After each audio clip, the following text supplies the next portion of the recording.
નમસ્કાર દર્શકો, હું મનીષ પ્રજાપતિ. આપ જો સૂર્યદૂતનું સ્વાગત ગુજરાતમાં આપનું સ્વાગત છે.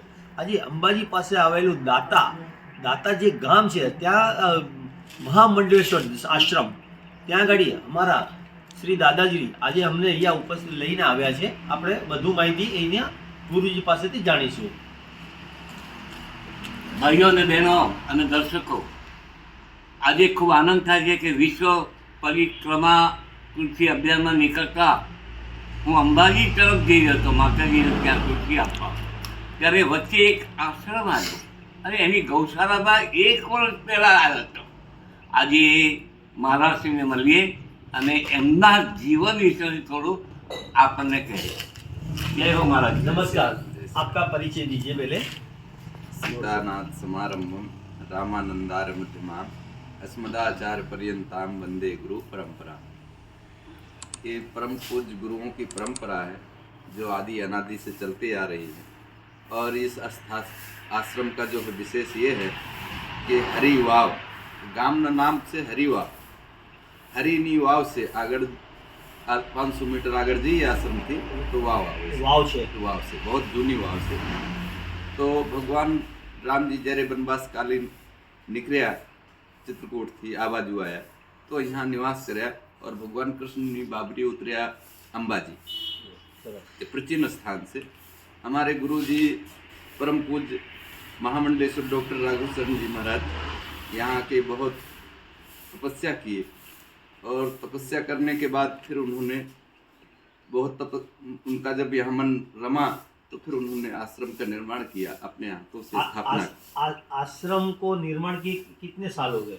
कम से कम 50 साल हो गए. और आप कितने साल से यहाँ हो? और यहाँ मेरे को गुरुजी की हयाती से 20 वर्ष तो मेरे को हो गया. अच्छा, और क्या बताना अभी वर्तमान में. और दूसरा स्थान हमारे गुरुजी का करोड़ी ध्वज मंदिर अनादरा कोठार है जहाँ के महामंडलेश्वर और अध्यक्ष भी थे महाराज जी हमारे. फिर 2/9/2019 को हमारे गुरुजी का शरीर पूरा होने के कारण आकस्मिक जो है अटैक आया. उसके बाद जो है गुरु शिष्य परंपराओं के अनुसार जो क्रियाकर्म होता है हमने किया. करने के बाद हम जिस स्थान में आए, क्योंकि भादों का मेला था, यात्रालुओं के लिए सेवा सुविधा करना पड़ता है, तो हम यहाँ आए. जब तो आने के बाद एक राम शरण करके एक व्यक्ति था, पुलिस में ऐसा समाचार है कि पुलिस में नौकरी करता था. फिर वो साधु बन के घूमने लगा और घूमते घूमते आया और गांव वालों 2-4 लोगों को अपने उसमें लेकर उसने अपने आप को उत्तराधिकारी बताया. जब उसने अपने आप को उत्तराधिकारी बताया, हमने बहुत प्रयास किया कि अगर आप उत्तराधिकारी हो हमारे गुरु को तो आपके पास प्रमाण क्या है. तो उन्होंने कोई प्रमाण न दर्शाते हुए लोगों को गुमराह किया. तो जब गुमराह किया हमने उसमें वांधा उठाया कि भाई ऐसा नहीं होना चाहिए. गुरु शिष्य परंपरा के अनुसार जो संतों की परंपरा विरक्त परंपरा है, उसी परंपरा के अनुसार सारे कार्य और नियम चलना चाहिए. स्थान के पूजा पाठ मंदिर जो गुरु शिष्य परंपराएं हैं, जैसे हमारे परंपरा में पहले कहते हैं कि सीतानाथ समारंभम रामानंदार मध्यमाम अस्मदाचार्य पर्यंताम वंदे गुरु परंपरा. ये गुरुओं की परंपरा है. गुरुओं की परंपरा के अनुसार जिस आश्रम में संचालन होता है उस आश्रम में दैविक है, लौकिक है, सामाजिक है, अनेक प्रकार की जो प्रवृत्तियाँ होती हैं वो सब के हित के लिए होती हैं. और वो जो व्यक्ति बैठा हुआ है वो 1100 बीघा जमीन को हड़प करके जमीन की लालच में बैठा है और वहाँ की संपत्ति को खुर्द-बुर्द करता है, जो स्थान की गरिमा को नष्ट करता है. आपने जैसे बताया तो गादी पे कौन बैठ सकता है? गादी में जो गुरु से परंपराएं चली आई हैं, विरक्त परंपरा है हमारी. हमारे जो बालकालीन के जो संत होते हैं, बचपन से जो गुरुओं के सानिध्य में रहते हैं, गुरुओं की सेवा करते हैं, गुरुओं के पास रह के ज्ञान प्रवचन अनेक प्रकार का सेवा का जो है उनको वो मिलता, सहयोग मिलता है और सीखने को समझने को मिलता है. गुरुओं का दिया हुआ जो भी है, बताया हुआ है, उस संस्कृति और परंपरा के अनुसार जो चलता है, पालन करता है, वो गुरु से परंपरा. गुरुजी के साथ जो रहे होते हैं वही गुरुजी के चेले बन सकते हाँ, हैं. साथ नहीं. और जो संसारी भोग चुका है वो नहीं बन सकता है. साथ नहीं.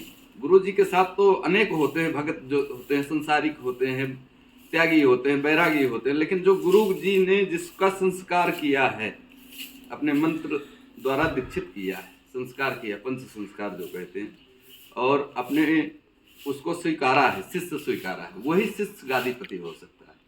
अगर गुरु से ज्ञान भी होना जरूरी है। और ज्ञान भी होना जरूरी है। गुरु परंपराओं को जो है पालन करने का साहस और शक्ति भी होना चाहिए, शक्ति भी होनी चाहिए, और सत्य को साथ लेकर के, सत्य ही मूल है, धर्म का जो मूल है सत्य है।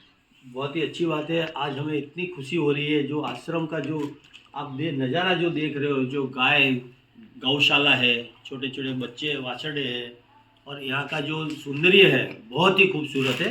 और यहाँ के जो कुछ गांव से भी है, उनसे भी अपने दो बातें जानेंगे। हाँ। आइए, नमस्कार। नमस्कार असली भारतदारी बाबजी शिवसेना करोड़ बाबजी ने एक फर्जी हम 30-40 वर्ष हुआ है बाबजी के साथ में भारतदार दिखा हूँ। आप यहीं के गांव के ही हो? हम हरिगांव के। बराबर। कोटा कब्जा करके वो कोटा फर्जी कागज बना के बैठ गया है। वो तो देखो अभी कायदा कानून के हिसाब से चल रहा है। आपने जो किया है वो गवर्नमेंट देखेगी, सरकार देखेगी, उनके आधार पे है। सही क्या है गलत क्या है वो उनको ही पता होगा। ठीक है, तो उनका फैसला तो वही सुनाएंगे। ठीक है, नमस्कार। मनीष प्रजापति साथे स्वागत गुजरात में। नमस्कार। नमस्कार।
Grow your business with Om Infotech Solution, your partner for smart, reliable IT service.